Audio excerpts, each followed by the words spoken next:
Selamat pagi semuanya. Baiklah, sebelum saya melanjutkan materi video pembelajaran, terlebih dahulu saya memperkenalkan diri. Perkenalkan, nama saya Kiziari Asonia. NPM saya 206410508. Pada video kali ini, saya akan membahas mengenai lingkungan belajar dan faktor-faktor non-intelektual siswa. A. Pengertian lingkungan belajar.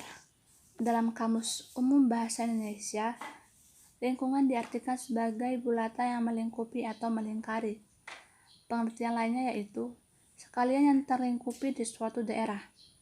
Dalam Kamus Bahasa Inggris, peristilahan lingkungan ini cukup beragam. Di antaranya adalah istilah circle, area, surroundings, sphere, domain, range, and environment, yang artinya kurang lebih berkaitan dengan keadaan atau segala sesuatu yang ada di sekitar atau sekeliling. Selanjutnya, lingkungan belajar oleh para ahli sering disebut sebagai lingkungan pendidikan. Lingkungan pendidikan adalah segala kondisi dan pengaruh dari luar terhadap kegiatan pendidikan. Sedangkan lingkungan belajar menurut Tirtha Hardja dan Laszlo tahun 1994 adalah latar belakang tempat berlangsungnya pendidikan. Berdasarkan pengertian dari definisi-definisi di atas, dapat disimpulkan bahwa yang dimaksud lingkungan belajar adalah tempat berlangsungnya kegiatan belajar yang menempatkan pengaruh dari luar terhadap keberlangsungan kegiatan tersebut.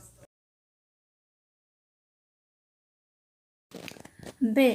Macam-macam lingkungan belajar. Yang pertama, lingkungan alam.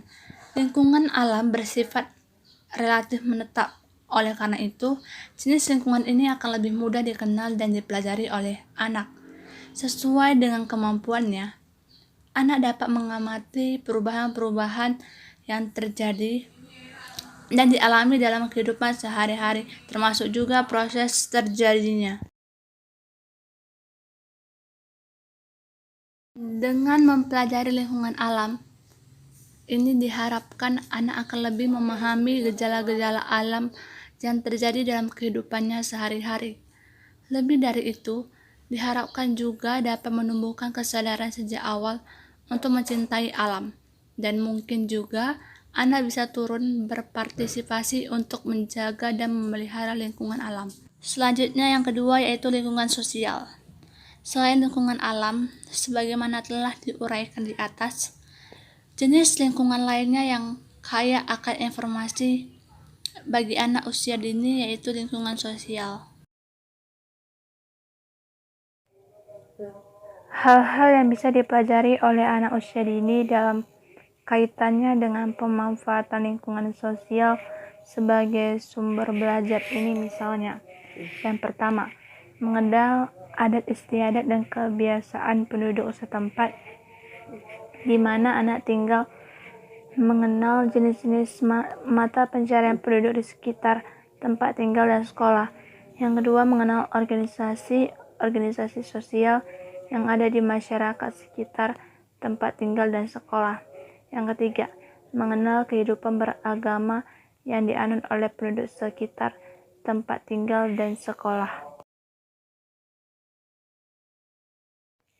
Selanjutnya yaitu yang ketiga, lingkungan budaya. Di samping lingkungan sosial dan lingkungan alam yang sifatnya alami, ada juga yang disebut lingkungan budaya atau buatan, yakni lingkungan yang sengaja diciptakan atau dibangun manusia untuk tujuan-tujuan tertentu yang bermanfaat bagi kehidupan manusia. Anak dapat mempelajari lingkungan buatan dari berbagai aspek seperti prosesnya, pemanfaatannya, fungsinya, pemeliharaannya, daya dukungannya, serta aspek lain yang berkenan dengan pembangunan dan kepentingan manusia dan masyarakat pada umumnya. Aspek-aspek lingkungan belajar. Aspek-aspek lingkungan belajar menurut Dewantoro dalam Watoyo 2008, lingkungan mencakup lingkungan keluarga, lingkungan sekolah, masyarakat. Ketiga lingkungan tersebut sebagai tripusat yang mempengaruhi manusia secara bervariasi. Dan guna memperjelas macam-macam lingkungan belajar terbagi menjadi 3, yaitu yang pertama, lingkungan keluarga. Yang satu, bimbingan dari orang tua. Orang tua merupakan contoh bagi anak-anaknya. Segala yang dilakukan oleh orang tua secara tidak sadar akan ditiru oleh anak-anaknya tersebut. Karenanya sikap orang tua yang salah perlu dihindari. Yang kedua yaitu hubungan antara anggota keluarga. Faktor hubungan antara keluarga ini penting sekali dalam menentukan kemajuan belajar anak. Hubungan ini yang penting adalah hubungan antara orang tua dan anak serta hubungan anak dengan saudara-saudaranya. Yang ketiga yaitu suasana rumah. Suasana yang dimaksud dalam hal ini adalah dalam belajar sang anak. Suasana yang sangat ramai atau gaduh maka anak tidak akan dapat belajar dengan baik. Yang B yaitu lingkungan sekolah. Yang pertama, hubungan antara guru dengan siswa. Proses belajar mengajar yang terjadi antara guru dengan siswa. Jika hubungan ini dapat terjalin dengan baik, maka siswa akan dapat memperhatikan materi yang disampaikan oleh guru pada saat belajar. 2. Hubungan antara siswa dengan siswa lainnya.